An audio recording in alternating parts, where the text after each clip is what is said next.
আসসালামু আলাইকুম শাহেক। ওয়ালাইকুম আসসালাম ওয়া রাহমাতুল্লাহি ওয়া বারাকাতুহু। শাহেক, আমি কিছুদিন আগে একজন বক্তার বক্তৃতা শুনেছিলাম। তো সেখানে তিনি উল্লেখ করেছিলেন যে হচ্ছে কাবা ঘরে হচ্ছে যে হাজরে আসওয়াদ আছে, তার নিচে হুম, হচ্ছে আহ, ইসমাইল আলাইহিস সালামের কবর আছে, এবং যে মাতাফ যেখানে হাজিরা তাওয়াফ করে সেখানে 99 জন পয়গম্বর এর কবর আছে। তো তিনি আল্লাহু হচ্ছে মুস্তাআন। রেফারেন্স হিসাবে উল্লেখ করেছিলেন আহ, নুরউদ্দিন হারাবির সিরাতে হারাবি নামক গ্রন্থে। তো হচ্ছে আমরা তো জানি যে আহ, হচ্ছে ইহুদি খ্রিস্টানদের উপর লানত, যে তারা নবীদের জি। কবরকে সিজদার হুম, জায়গায় পরিণত করেছে। তো এই বুঝছি। ক্ষেত্রে মানে ইসলাম এবং সহিহ হাদিস এবং কোরআনের বিধান কি? ধন্যবাদ। প্রথম কথা বলবো যে কবর কার কোথায় আছে এগুলো বেদাতীরা খুঁজে বেড়ায়। সহি আকীদার জনগণ, সহি আকীদার ওলামারা কার কবর কোথায় আছে মোটেই খুঁজে বেড়ায় না, মোটেই খুঁজে বেড়ায় না।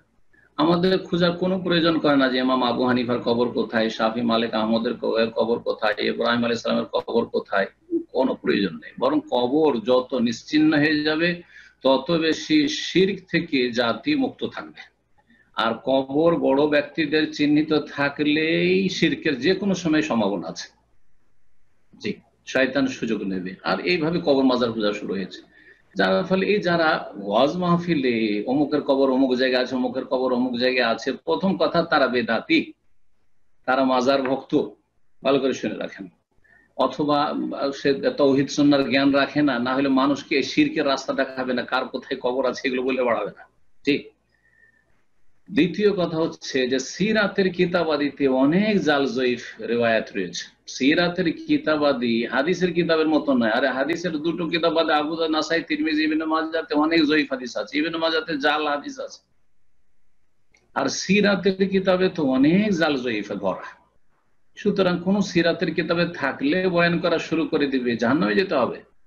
আর এইসব কথা বলার কারণে কেউ যদি বিভ্রান্ত হয় যে চলো মাজার ভক্ত আসবে আর ইসমাইল আলাইহিস সালামের কবর এখানে আছে, এই এই কথা শুনে আসবে, তো ইসমাইল আরে যে শাহজালাল কাছে চাই, হ্যাঁ, যে বায়েজিদ বোস্তামির কাছে চাই, যে ভুয়া কবরের কাছে যে মাজারেও চাই, সেই ব্যক্তি ইসমাইল আলাইহিস সালামের কবর আছে সে চাইবে না? তো সেই ব্যক্তি শিরকের রাস্তা দেখাইলো। অথচ অথচ যে রেওয়ায়াতগুলির উপর নির্ভর করে বক্তা বলেছে সেই রেওয়ায়াতগুলি জাল জয়ীফ। সুতরাং আহ আপনাদেরকে উপদেশ দেব যে এইসব জাল কথা আর জয়ীফ কথার দিকে ভ্রুক্ষেপ করবেন না। আপনি জানুন যেটাতে আপনার কাজ দেবে। হ্যাঁ, কথা বোঝা গেছে। যেখানে সাব্যস্ত নয় যে এখানে এগুলোতে কবর আছে কেন সহিহ হাদিস দ্বারা, সেখানে আমরা কেন এই প্রশ্ন উঠাতে যাব যে ইহুদি নাসারাতুল লানত হয়েছে। বোঝা গেছে।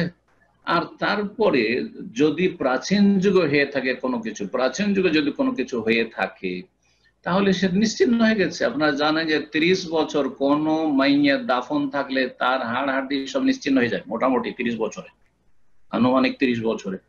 আপনি 30 বছরের পরে সাধারণত হাড় হাড্ডি কিছু খুঁজে পাবেন না। আপনি যেখানে কোনো কিছু নিশ্চিন্ন হয়ে গেছে আর কোনো নিশানা পাচ্ছেন না কবরে, সেখানে কত লোক বাড়ি ঘর করে আর মসজিদ করে সেখানে আবাদ করছে, কোনো অসুবিধা নেই, কারণ জানা নেই।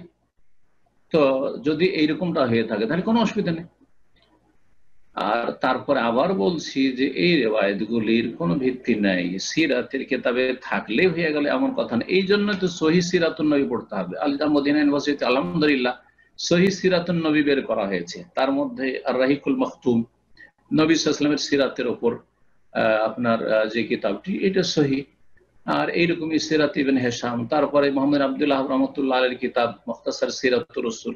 তো সিরাত নবী জীবনী পড়লেও বা কিসাসুল আম্বিয়া পড়লেও আপনাকে সহি শুদ্ধ পড়তে হবে।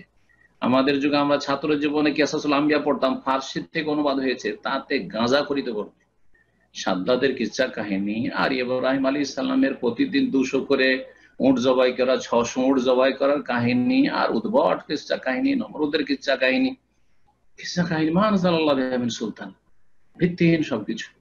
তো আশা করি বুঝতে পেরেছেন। সুতরাং এসবের পিছনে পড়িয়েন না, আকীদা শিখেন, তাওহীদ শিখেন, সুন্নাত শিখেন, শিরক বেদাত সম্পর্কে জানেন আর সতর্ক সাবধান হন। জাতিকে দাওয়াত দেন, তাওহীদ সুন্নাতের দাওয়াত দেন, বেনামাজিকে নামাজি বানান, চরিত্রহীনদেরকে চরিত্রবান বানান, রুজি হালাল করেন, এবং ইহরেস আলা মায়ান ফাওকা, রাসূলুল্লাহ বলেছেন যে যেটা উপকারী সেটা করো, উপকারী কাজে আগ্রহী হও, উদ্গ্রীব হও, আর অপকারী ফালতু কাজে সময় ব্যয় করবেন না, যে কার কোথায় কি কবর আছে ইত্যাদি। এসব আল্লাহ হিদায়াত করুক এসব বক্তাদের।